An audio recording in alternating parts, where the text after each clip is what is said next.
Nang makulong daw si Janet Lim Napoles, ipinagkatiwala niya ang koleksyon ng mamahaling alahas pati ng mga relo sa kaibigan.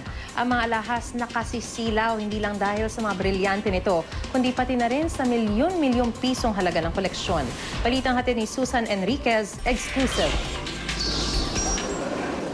Madalas ganito karangya mag-alahas si Janet Lim Napoles sa mga party at okasyon bago makulong. Pero lalong nakakalula kapag nakitang tabi-tabi ang koleksyon niya ng alahas. Kabilang dyan ang mga kwintas na may malalaking bato tulad ng diamonds. Gayon din ang mga tadtad ng iba pang mamahaling bato. Ultimo tennis bracelet, yari sa diamonds. Meron din mga kwintas at bracelet na yari naman sa South Sea Pearls. Ilan nga sa mga alahas mula sa mga designer brands tulad ng Chanel at Cartier.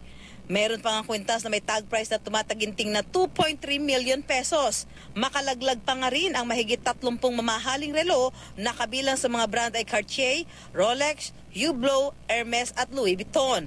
Bukod pa yan sa dose-dose ng bangles, bracelet, pendants at mga singsing.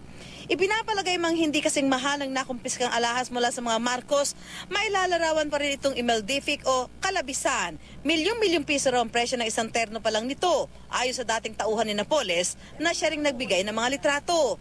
Naghain na rin siya ng salaysay sa ombudsman, pero hindi pa kasama sa Witness Protection Program. Itinatago raw ito noon sa isang tila maletang may lock. Nung time na bumili siya ng lagayan ng alahas na parang bag na may gulong, tapos sabi niya, lagay niya doon. Tapos sabi niya sa amin, kasi marami kami naglilinis doon sabi niya, lagay daw yun lahat doon, tapos pipicturan ko para malalaman daw niya kung may mawawala. Pero hindi kasama ang mga alahas sa Provisional Asset Preservation Order o PAPO na may epekto na parang freeze order. Hindi tulad ng 45 real estate property, 10 mamahaling sasakyan at halos 40 bank account na may kaugnayan kay Napoles o sa kanyang pamilya at mga korporasyon o NGO na bawal ng galawin, gamitin o ibenta. Kinumpirma na mapagkakatiwala ang source ng GMA News mula sa kampo ni Napoles na meron siyang mamahaling koleksyon ng mga alahas at relo. Pero nang makulong si Napoles, ipinagkatiwala raw ang mga ito sa dalawang kaibigan niya kasama ng ibang mamahaling sasakyan. Susan Enriquez, GMA News.